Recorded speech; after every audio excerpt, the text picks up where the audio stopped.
कल दिल्ली पुलिस की special cell ने न्यूज क्लिक के संपादक प्रबीर पुरकायस्थ और एचआर हेड अमित मुखर्जी को गिरफ्तार कर लिया। मगर उससे पहले सुबह 6:30 बजे से न्यूज क्लिक के एम्प्लॉइज और मेरे जैसे कंट्रीब्यूटर्स कंसल्टेंट्स के घर पर भी दिल्ली पुलिस पहुंची।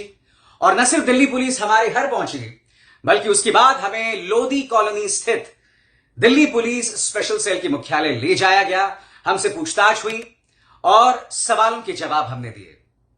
इस वक्त मीडिया में, सोशल मीडिया में मेरे पक्ष और विरोध में बहुत कुछ चल रहा है और मैं जानता हूं कि आपके जहन में कई सवाल होंगे कि कल किस तरह के सवालात किए गए और मैंने उनके क्या जवाब दिए। और कल दिल्ली पुलिस ने जिस तरह से मेरे घर में प्रवेश किया, क्या उसके बाद मेरी पत्रकारिता में कोई फर्क आएगा? इन तमाम सवालात के जवाब मैं अब आपके सामने देने जा रहा हूं। सबसे पहले दोस्तों, मैं आपको बताना चाहूंगा कि सुबह 6:30 बजे दिल्ली पुलिस मेरे घर में प्रवेश करती है और उस टीम में न सिर्फ दिल्ली पुलिस होती है, बल्कि सीआईएसएफ भी होती है। इसके अलावा एक महिला पुलिस भी होती है और उत्तर प्रदेश पुलिस के जवान भी होते हैं। यानी कि मान के चलिए पूरी प्लेटून जो है वो मेरे घर घुस जाती है। उनमें से एक पुलिस वाले के हाथ में डंडा था और हथियार भी थे। उसके बाद मैंने उनसे सवाल पूछा कि आप यहां क्यों आए हैं, तो उन्होंने कहा कि हम टेरर लिंक्स को लेकर, आतंकवादियों के साथ रिश्तों को लेकर छानबीन करने आए। तो मैंने बोला बिल्कुल। और उसके बाद शुरू हुआ सवालों का एक दौर। वो सवाल क्या थे दोस्तों? वो सवाल ये थे दोस्तों कि क्या आप सीएए एनआरसी को लेकर शाहीन बाग गए? क्या आपने दिल्ली में जो दंगे हुए थे उसको लेकर ग्राउंड रिपोर्टिंग की या उस पर आपने कवरेज की? क्या आप किसान आंदोलन को लेकर कवरेज कर रहे थे? यही नहीं, मुझसे यह भी पूछा गया कि क्या आपकी पोलैंड में किसी से बातचीत होती है, क्या ब्रिटेन में आपकी किसी से बातचीत होती है, या ऑस्ट्रेलिया से आपको फोन आते हैं जिनसे आप बात करते हैं? ये तमाम सवालात मुझसे किए गए और न सिर्फ एक बार दोस्तों, क्योंकि ये सवाल तो मेरे घर में पूछ लिए गए थे। उसके बाद जब मैं लोधी कॉलोनी के दिल्ली पुलिस के स्पेशल सेल गया तो यही सवाल मुझसे बार बार पूछे गए और 4 अलग अलग लोगों ने इन सवालों में थोड़ा बहुत संशोधन करके मुझसे पूछा। सबसे पहली बात, हां, दिल्ली में जब दंगे हुए थे तो उस पर मैंने शोज किए थे। मगर चाहे दिल्ली दंगे हो, किसान आंदोलन हो या फिर शाहीन बाग को लेकर जो आंदोलन चल रहा था, मैं कभी भी जमीन पर नहीं गया, ऑन फील्ड रिपोर्टिंग नहीं की। और उसको लेकर मैंने पुलिस को यह भी बताया कि मेरे साथ कुछ व्यावहारिक दिक्कतें हैं और ये कि मेरी पत्नी जो है वो कानपुर में पोस्टेड है, लिहाजा मेरे लिए घर से निकलना थोड़ा मुश्किल होता है क्योंकि मुझे अपने बच्चों का भी ख्याल रखना है। तो एक तरह से कहा जा सकता है कि मैं अपना सारा काम अपने स्टूडियो में बैठकर करता हूं और मेरा जो सारा काम जो होता है वो न्यूज एनालिसिस होता है।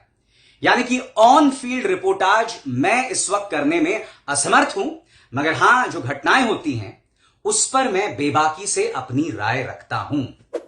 मुझसे यह भी कहा गया कि क्या आपकी स्टूडेंट पॉलिटिक्स में दिलचस्पी है? जेएनयू के अंदर जो राजनीति चल रही है, क्या आपने वो कवर किया? तो मैंने दिल्ली पुलिस से कहा, हां बिल्कुल। आपको याद होगा कि कोमल शर्मा और उसके साथ कई गुंडे जो हैं वो जब जेएनयू घुस आए थे और जब उन्होंने वहां पर स्टूडेंट्स के साथ मारपीट की थी, तब मैंने उस पर न्यूज एनालिसिस किया था। मैंने दिल्ली पुलिस से कहा था वो कोमल शर्मा जिसे आज तक आप गिरफ्तार नहीं कर पाए, उस पर मैंने शो किया था। मैंने उनसे कहा कि जब जामिया के अंदर दिल्ली पुलिस ने घुसकर सीसीटीवी कैमरे तोड़े थे, जिसके प्रमाण हैं हमारे सामने, तब मैंने वो कवरेज किया था। जब 500 से 700 किसान सिंघू और टीकरी बॉर्डर पर मर गए थे क्योंकि वो संघर्षरत थे, तब मैंने उस पर सवाल किए थे।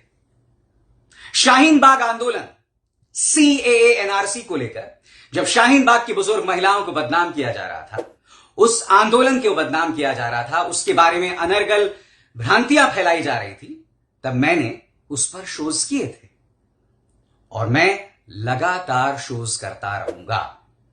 जैसे मैंने बताया कि मुझसे यह भी पूछा गया कि क्या आपकी पोलैंड में किसी से बातचीत होती है, तो जवाब था नहीं। क्या आपकी ब्रिटेन में किसी से बातचीत होती है, तो जवाब यह था कि ब्रिटेन में मेरे एक दोस्त हैं जिनका सिलेक्शन मेरे साथ 1999 में बीबीसी वर्ल्ड सर्विस लंदन के लिए हुआ था, उनसे मेरी बातचीत होती है। ऑस्ट्रेलिया में मेरे दो दोस्त हैं, जिनमें से एक मेरे साथ कॉलेज में पढ़ चुके हैं, उनसे मेरी बातचीत होती है।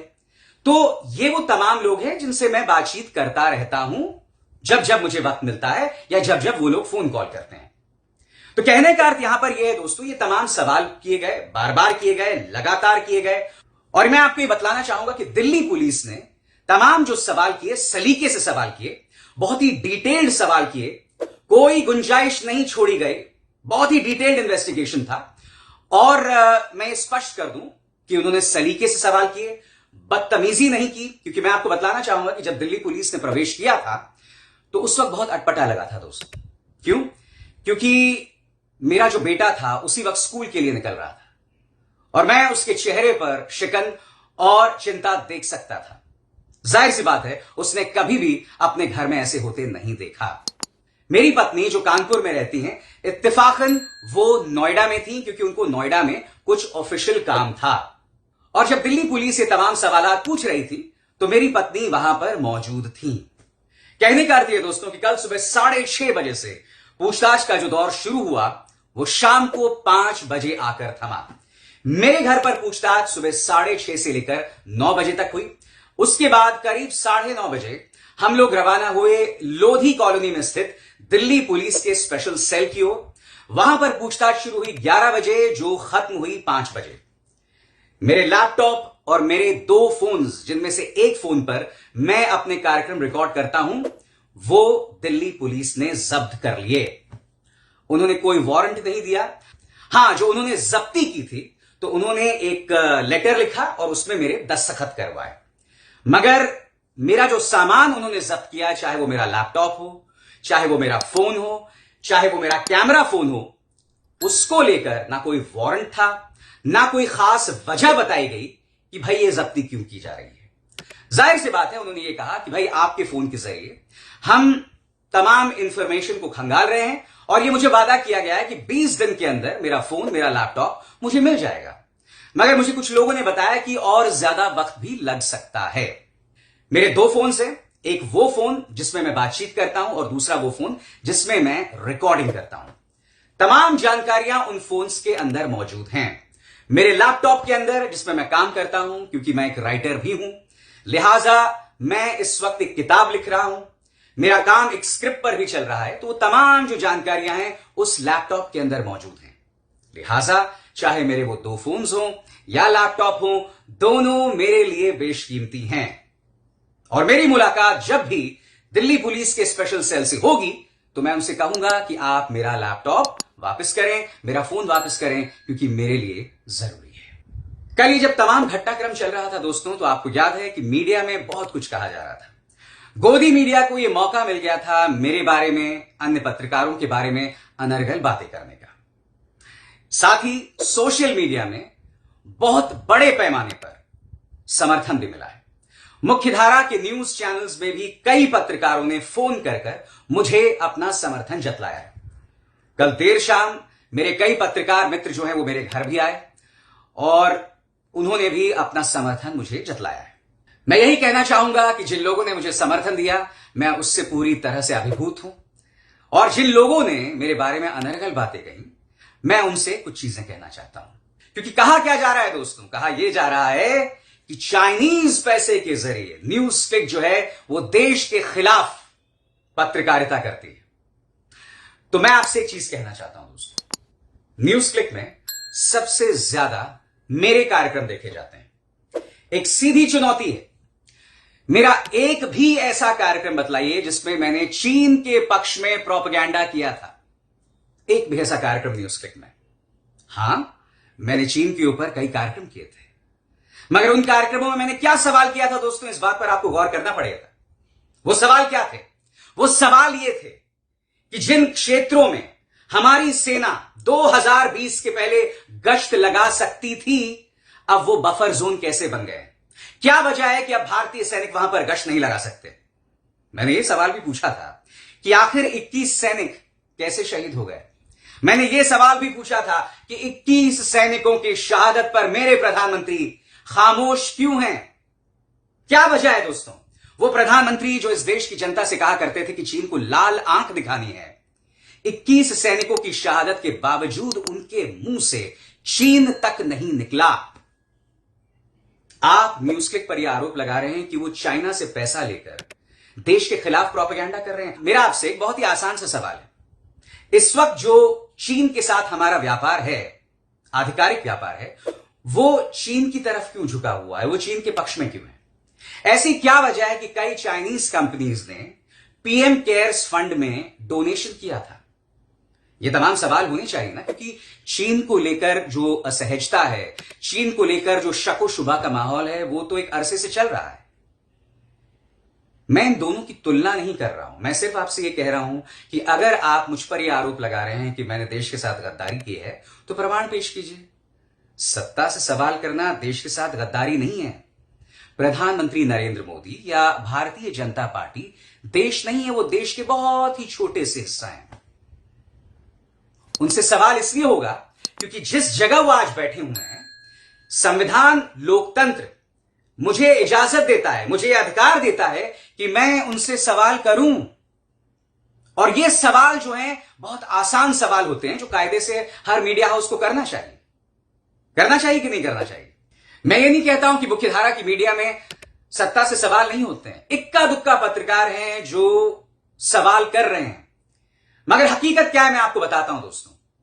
99.999% पत्रकार जो हैं, खासकर जो स्टूडियो में बैठे हुए हैं, वो लोग सिर्फ सत्ता की चाटुकारिता करते हैं।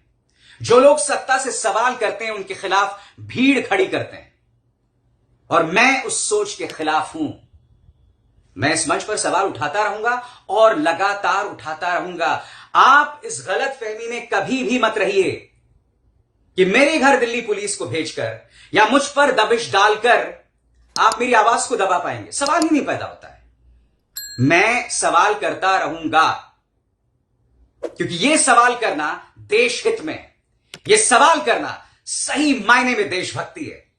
क्योंकि जो लोग सवाल नहीं कर रहे हैं, जो लोग बार बार लोकतंत्र की तौहीन कर रहे हैं, जो लोग जनता की आवाज नहीं बन रहे हैं, हकीकत यह है दोस्तों कि यही वो लोग हैं जो सही मायने में देशद्रोही हैं। यही वो लोग हैं जो सही मायनों में देश की जनता की तौहीन बार बार करते हैं, क्योंकि आप उनके मुद्दे नहीं उठाते हैं। मैंने किसानों की आवाज को बुलंद किया। शाहीन बाग की महिलाएं जब अपनी बातें रख रही थी, उनकी आवाज को बुलंद किया। जब हमारे विद्यार्थियों पर गुंडे हमला करते हैं, तो मैंने उनकी आवाज को बुलंद किया। क्यों? कुछ मामलों में हो सकता है कि उनके कुछ पहलुओं से मैं सहमत नहीं हूं, मगर शांतिपूर्वक सत्याग्रह के जरियों को अपनाकर आपको संघर्ष करने, अपनी बात करने और प्रदर्शन करने का अधिकार है। जब तक आप महात्मा गांधी के दिए गए संदेशों और उनके दिए गए रास्तों पर चलकर अपनी बात कह रहे हैं, मैं आपके साथ हूं। मगर जिस दिन आप हिंसा का रास्ता अख्तियार करेंगे, मैं आपका साथ नहीं देने वाला हूं। चाहे किसानों का आंदोलन हो, चाहे शाहीन बाग आंदोलन हो, ये दोनों ही आंदोलन ऐसे थे जिसमें सत्ता से गंभीर सवाल किए गए थे, शांतिपूर्ण तरीके से सवाल किए गए थे। और दोनों ही आंदोलनों में खास बात क्या थी कि उन्हें बदनाम किया गया था। उन्हें बदनाम करने के लिए मीडिया का इस्तेमाल किया गया था। किसी आंदोलन के बारे में यह कहा जा रहा था कि उस आंदोलन के पीछे पाकिस्तान है, किसी आंदोलन के बारे में कहा जा रहा था कि उसके पीछे खालिस्तानी समर्थक हैं। बार बार उन्हें बदनाम किया गया, लगातार उन्हें बदनाम किया गया।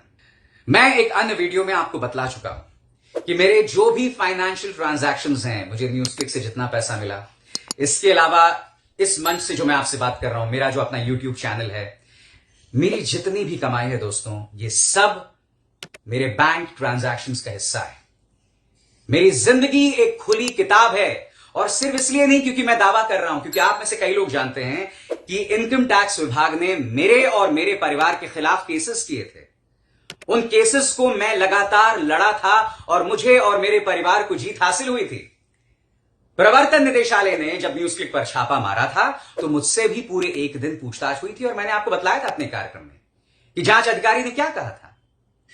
कहने का अर्थ क्या है? मेरी जिंदगी एक खुली किताब सिर्फ इसलिए नहीं क्योंकि मैं दावा कर रहा हूं, मेरी जिंदगी एक खुली किताब इसलिए भी है क्योंकि मेरे बैंक अकाउंट्स की पाई पाई की जांच भारत सरकार की तमाम एजेंसीज कर चुकी हैं, और आगे भी आप करेंगे तो मेरा आपको पूरा सहयोग रहेगा। इस वक्त दिल्ली पुलिस की स्पेशल सेल जो जांच कर रही है, उस जांच को लेकर मेरा पूरा सहयोग है। एक एक सवाल का मैं जवाब दूंगा, मगर मैं खुद सवाल पूछना बंद नहीं करने वाला हूं। मैं सवाल लगातार पूछता रहूंगा, बार बार पूछता रहूंगा और हर बार पूछता रहूंगा। उन सवालों से मैं पीछे नहीं हटूंगा, क्योंकि बतौर पत्रकार ये मेरा धर्म है, ये मेरा कर्तव्य है और उससे पीछे हटने का सवाल ही नहीं पैदा होता। और हां, इस मंच पर मुद्दों को लगातार उठाता रहूंगा। अब एसआर शर्मा को दीजिए इजाजत। नमस्कार।